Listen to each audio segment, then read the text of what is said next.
The second time I met O.J. Simpson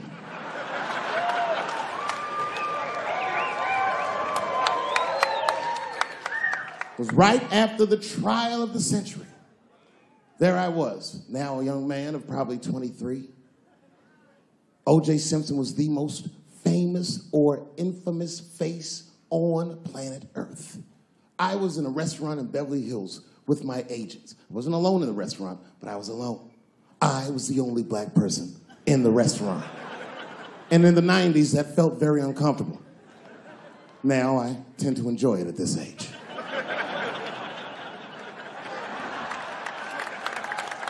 I was having dinner with my agents, celebrating a deal that they told me was lucrative, but I later learned fucking sucked. And suddenly, a group of women walked by. Every race was in that group. Black, white, Asian, Latina, white, and white again. They were all gorgeous. I watched them walk by. Then, I saw a familiar face. Al Collins, the man from the infamous Bronco check, towards the door. Couldn't believe what I saw. And then, close behind him, was O.J. Simpson, newly released from jail. The restaurant fell still. I was shocked. I didn't mean to say it out loud, but it just came out. O.J. He stopped, turned around to see who said it, saw my black face, and correctly assumed it was me.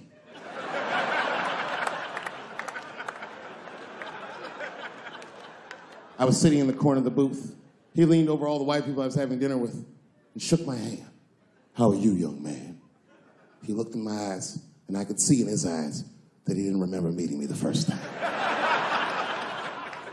And then he walked away. And I looked back at my agents, and all of them had nothing short of disgust on their faces. And the only one with the courage to voice their disgust was a woman named Sharon, who used to represent me. "How could you," she said. "How could you shake hands with that murderer?" I said, "Sharon, with all due respect, that murderer ran for over 11,000 yards.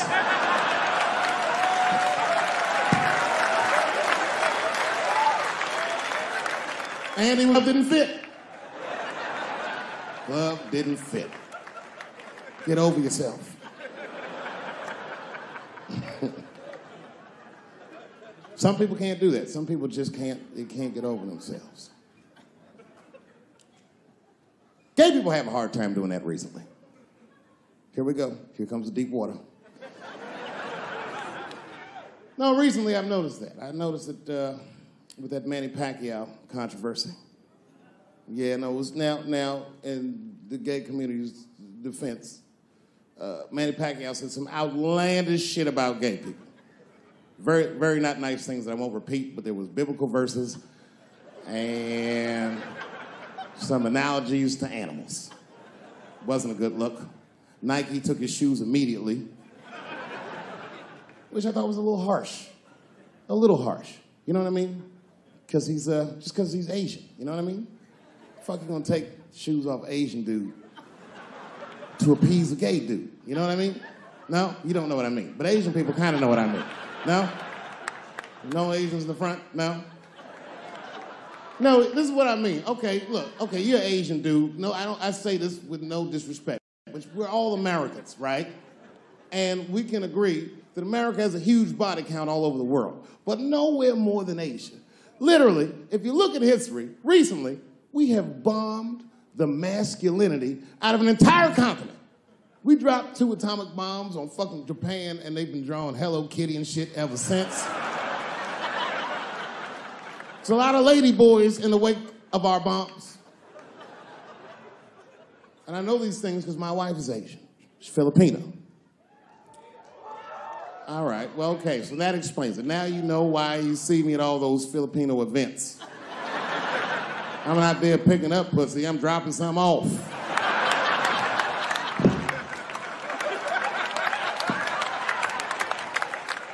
I take my wife to all that shit. I took my wife to see Pacquiao fight Mayweather. We sat ringside, okay? That was a quiet car ride home. That's what that was. But if you know what's popping in the Philippines, you know that they got a whole generation of kids in the Philippines growing up without their mothers. Yes, a lot of women in the Philippines go to the Arabian Peninsula, they come to the United back home, which is still one of the #1 staples in the Philippines economy, money that their expats send back to the Philippines. The men, on the other hand, are left rearing children, twiddling their thumbs, waiting on their wives' checks. These men have been fucking emasculated. And then suddenly, a boxer rises from amongst them and reinstates their manhood with his motherfucking fist. This is not the guy you're supposed to ask, what do you think of homosexuals? He's not your champ. Shit. That's why I don't have a sneaker deal, because if you say something that people don't like, they'll take your fucking shoes off. Road ahead. They've got the longest mental gap to bridge. That's all I'm saying. Because, you know, whenever I see one of them T's on the street, I don't mind them, but I'll be like, man, I miss Bruce. I'm sorry, guys. I'm 42. I remember Bruce Jenner. Before the Kardashians, before all that, this motherfucker was a white American superhero. It was amazing. He was beating Africans at track and field. We'd never seen anything like it. He was on my cereal box growing up. You know how much of that cereal I ate? Nigga, I didn't know he was gonna do that.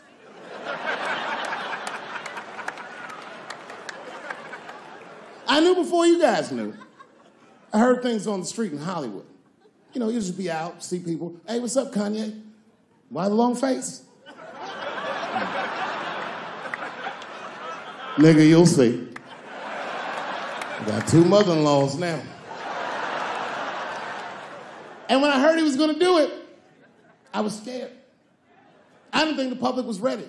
I didn't think the media was ready. And you know what? I was wrong. Never seen anything like it. Welcome to the world, Caitlin. So long, Bruce. Hello. Somebody called me a nigga in traffic last Wednesday. It's so long, it takes a minute.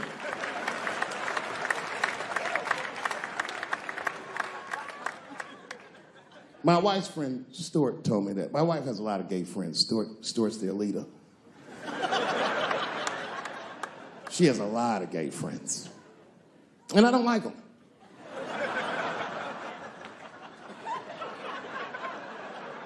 Not because they're gay, I'm just judging them on the merits of their character. They're just not nice dudes. They're fucking rude house guests. They're sitting on my couch, giggling with my wife, eating my motherfucking macaroons. And I come in, they act like the party's over. Hey, Stuart, what's going on? This guy talks to me the way a cat would speak if a cat could talk. Hi, David.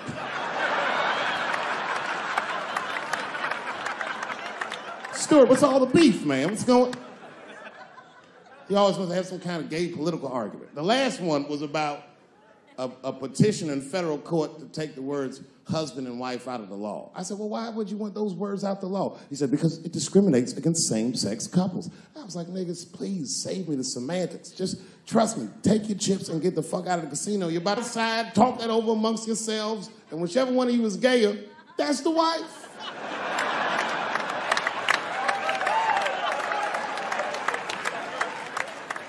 No, Stuart didn't like that.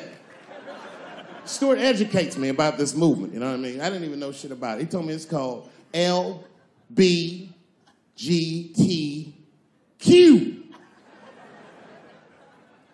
I was like, what the fuck is the Q? Does that even make sense, Q?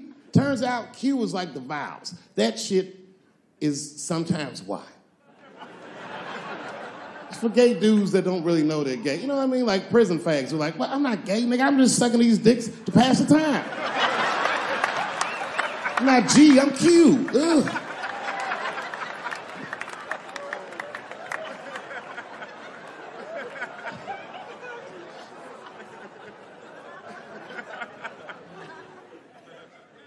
I think, okay, again, of all those letters, the T has the toughest road ahead.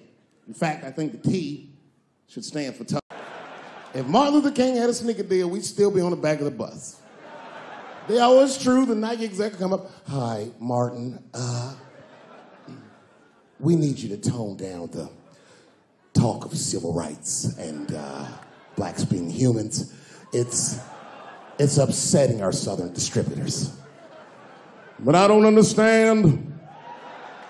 I thought that's why I had a sneaker deal in the first place. Not quite. Really, it's a walking shoe, and we like the marching, but try to understand. Fuck that shit. You know, I get it, though. I understand why gay people are mad, and I empathize. You know what? I'm just telling you, this is a black dude. I support your movement, but if you want to take some advice from a Negro, pace yourself. These things take a while. Just because they passed the law doesn't mean they're going to like it. Brown versus Board of Education was in 1955. I was shocked. Is this happening? Wait a minute. Is this a time in American history when an American can make a decision for themselves, and even though other Americans don't understand it, they'll support it and let this person live a happy life? Is this what's happening? If it is, then good for America. That's Dave Chappelle, the American. Although Dave Chappelle, the black American, he was a little jealous. I was like, how the fuck are transgender people beating black people in the discrimination Olympics? If the police shot half as many transgenders as they did niggas last year, it'd be a fucking war in LA. I know black dudes in Brooklyn, hard street motherfuckers, that wear high heels just to feel safe.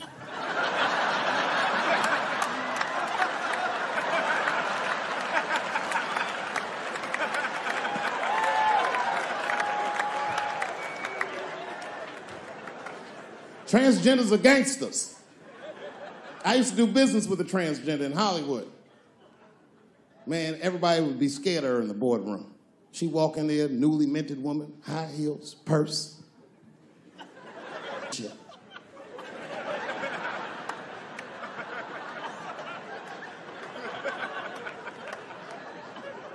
And then she walked to the head of the conference table, stare at us all, reach in her purse, and pull her old dick out and throw it on the table.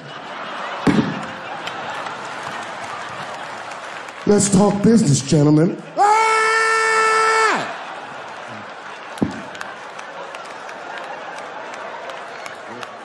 Shit is scary as fuck. If your best friend pitched that to you, you'd be horrified. Yo, nigga, let's go to the hospital and cut our dicks off and make pussies out of them shits. What? Can't we just get matching jackets or tattoos or something? Sure, that's what you want to do? There's only one way to find out, nigga. Wu-Tang, bow, bow. Let's go to the club and trick niggas into fucking us, yeah.